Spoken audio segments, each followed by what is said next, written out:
Hello, my name is Ignace Aleya from ToleratedCinematics.com, and today we'll be talking about the CameTV Mini 2. The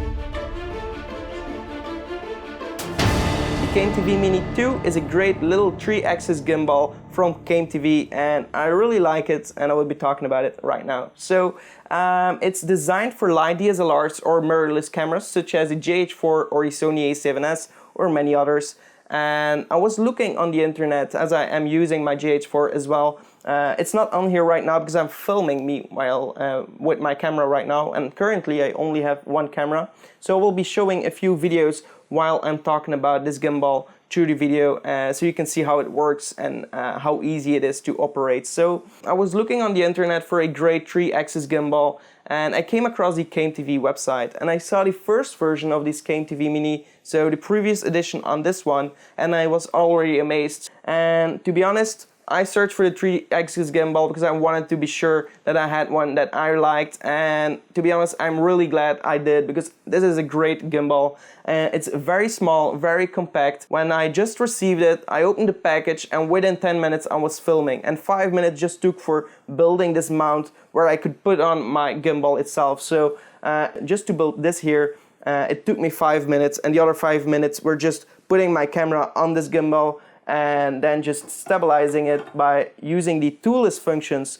So as I said, it's completely toolless, and you don't need any tool to mount your camera on there, so it's great. You can just screw a little bit, mount your camera on there, and then just look for it to stabilize. So maybe the first try it will take you a little longer, but 5 minutes is really worth it. So you can take it on a shoot, mount your camera on there with a light lens, so just make sure your lens isn't too heavy, and then just put it on there and screw a little, and you're ready to go within minutes. So that's a great feature that the previous edition didn't have, and I really do like it that it has now, so great upgrade. So about the gimbal itself, it's very light, very nice to use for a longer time.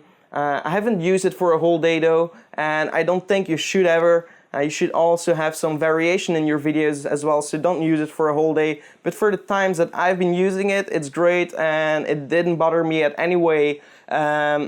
Even the battery life, I can't say how long it lasts because I didn't have one moment when the batteries died on me for every shoot that I've done so far. I only had it for like 2 weeks right now, so for all the shoots I've been doing with it, the batteries always lasted for me, so I didn't need to change a pair. But maybe to make sure, you can always get an extra pair because they aren't too expensive. The batteries you can put in right here in the handle on the top, so that's great. They are hidden and they don't bother you at any way. They're really taking use of every space they have on their gimbal, so the batteries go inside. So all the cables are also hidden, so it's a very clean looking gimbal. So I really do like the design. Okay, so now I will be talking about how stabilized it actually is. So I will be doing some test shots of someone running while I was walking, while I'm doing some slow motion, while I'm doing some regular shoots. I will just show them all after each other right now.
and you can see right away, even when I'm running, and it doesn't look that fast, but I was actually running pretty fast with a gimbal in my hand, so it was shaking all over the place, and I couldn't quite believe how stabilized my shot came out afterwards. So I was really amazed by that one. That was one of the best.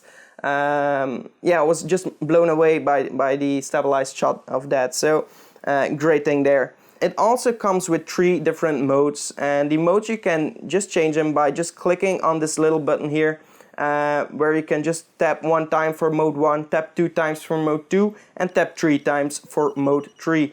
And the first mode is where the panning follows you. So if you move to the left or move to the right, the camera is going to follow that motion with a small delay, so it keeps it very smooth. And if you tilt it up or tilt it down, it's also going to follow your motion in a smooth way. If you go to mode 2, then it's going to take away the tilt option, so your camera is going to keep stabilized on the tilt axis. And if you rotate to the left or the right, it's still going to follow you. And then, of course, the third option, the third mode, is where it's going to keep completely steady, and you can move around the gimbal as much as you want, and it's going to keep that camera completely steady on. Even if you rotate it, it's going to keep steady. And then you should just operate while using the joystick, so you can move around using the joystick yourself and then control the motion completely. So great 3 different options. I really love that. Yeah, that's very nice. Also, this little handle here, you can mount different things on there, so that's also very nice that they were thinking about this. But like if I want to mount a display on here or a microphone, you can do that on the handle, which is great, because I really am thinking on upgrading to a display one, because yeah, I want to see what I'm filming, and it's too hard to see what I'm filming through that little display on my camera, which is always too low to look at and concentrate on your shots. So I think I'll be upgrading to well, not upgrading, just buying a display so I can connect that to my camera and see what I'm doing there. So that's also very nice. So as I said, it comes out calibrated out of the box. Right away you can start shooting. If something went wrong, you can easily control that by a software on the computer and calibrate it again. So I never had that before, so yeah, you shouldn't touch that in any way if you don't have any problems. But I just like to mention that it's also an easy fix if there is some software mistake. So great little 3-axis gimbal, as I said. I think we covered everything there is to cover. There's not much to cover, it's just a great gimbal. And to be honest, I really can't say much bad about this, but I would encourage you to do your own research before buying this. Maybe there's a little bit of flaws that they could work out in a next version, but in my opinion, it's already great, and for my usage, it's more than good for me. So I'm really glad that I got this gimbal, and I'm going to use it a lot in my shoots. Well, if my shoots ask for it, of course, but I think I will get some really amazing shots out of this gimbal.